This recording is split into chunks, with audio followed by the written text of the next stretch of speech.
warahmatullahi wabarakatuh.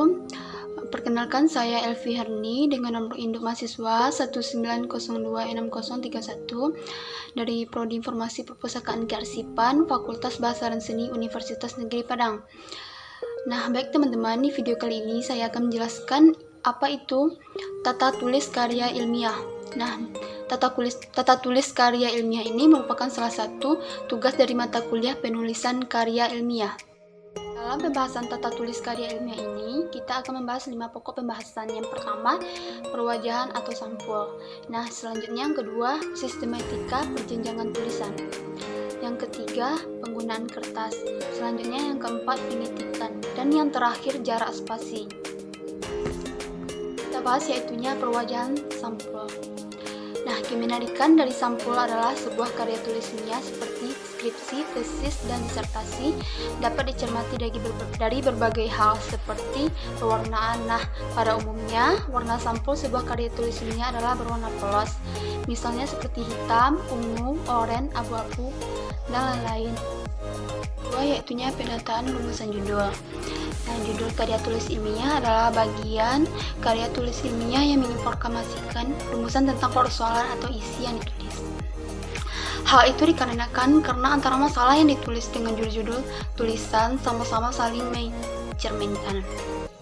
Selanjutnya yang ketiga, penggunaan lambang. Nah, lambang yang dipakai pada sampul judul adalah lambang fakultas atau lambang universitas. Lambang universitas di mana tempat penulis karya tulis ilmiah itu belajar. Nah, jika penulisan karya tulis ilmiah itu dibiayai atau disponsori oleh lembaga tertentu, maka yang membiayai atau yang mensponsori itulah yang digunakan. Selanjutnya, jenis huruf yang dipakai. Nah, pada umumnya jenis huruf yang digunakan pada karya tulis ilmiah adalah Times New Roman atau ukurannya adalah 14. Selanjutnya yang kelima, susunan baris rumusan judul. Nah, sesuai dengan jumlah kata pada rumusan judul, sebuah judul karya tulis ilmiah dapat terdiri dari 2 atau 3 baris. Yang keenam, kelengkapan komponen sampul. Nah, pada umumnya komponen sampul terdiri dari beberapa hal. Yang pertama yaitu judul, jenis tulisan, identitas penulis, lambang lembaga, nama kota, dan tahun. Nah, selanjutnya yang ketujuh, posisi pernyataan. Nah, kata-kata frasa atau klausa yang terdapat pada judul dapat dituliskan dalam bentuk lurus kanan penuh, lurus kiri penuh, atau seimbang di tengah-tengah. Nah, selanjutnya ketebalan tulisan. Pada umumnya tulisan yang dicetak pada sampul bertulisan tebal atau bold. Kedua, yaitu sistematika perjenjangan tulisan. Nah, perjenjangan atau jenjang karya tulis ilmiah dapat diartikan sebagai tingkatan urutan penguraian materi tulisan. Pada umumnya, sistem perjenjangan tersebut dimulai dari bab per bab. Misalnya bab 1, bab 2, dan seterusnya. Dianggap sebagai jenjang pertama dan tingkat 1. Kita ingat dalam sistematika penulisan ini adalah prinsip konsistensi. Artinya bahwa jika pada bagian awal seseorang penulis telah memilih sistem lurus atau setengah lurus, maka untuk seterusnya ia harus memakai sistem lurus atau setengah lurus tersebut dalam tulisannya tersebut. Yang ketiga, penggunaan kertas. Lantas bagaimanakah penggunaan kertasnya? Nah, kertas yang dipakai untuk penulisan karya tulis ilmiah ada 2 jenis, yaitu kertas biasa yang HVS atau kertas continuous form. Nah, kertas HVS ini juga terdiri atas berbagai ukuran.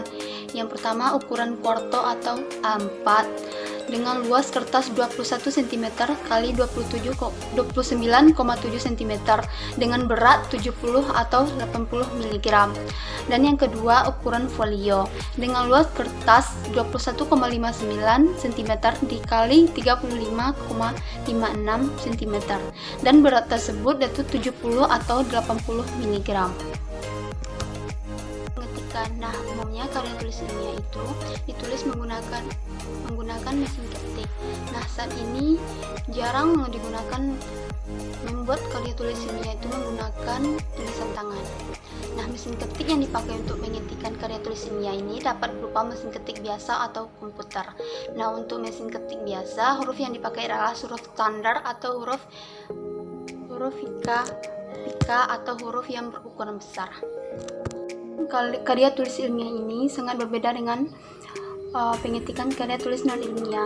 Nah, di dalam pengetikan karya tulis ilmiah ini, kita harus memperhatikan beberapa hal. Yang pertama, penggunaan jenis huruf, penebalan ketikan, kemiringan ketikan, penggunaan halaman ketikan, pengetikan di awal jenjang, selanjutnya pengetikan lampiran, selanjutnya pengetikan ilustrasi, dan yang terakhir pengetikan ketikan. Terakhir, jarak spasi. Nah, jarak spasi antara satu baris dengan baris yang lainnya atau antara satu bagian dengan bagian berikutnya sangat bervariasi. Umumnya jarak spasi tersebut adalah sebagai berikut. Yang pertama, jarak spasi antara baris pertama dengan baris kedua dan seterusnya pada ketikan bagian-bagian unsur yang terdapat pada sampul seperti judul, identitas tulisan, identitas penulis, dan nama lembaga adalah satu spasi. Nah, yang kedua, jarak spasi antara baris pertama dengan baris kedua dan seterusnya pada penyetikan halaman persembahan adalah satu spasi. Sekian pembahasan materi dari saya, semoga bermanfaat bagi teman-teman semua, dan jika terdapat kesalahan mohon dimaafkan. Saya akhiri dengan Assalamualaikum warahmatullahi wabarakatuh.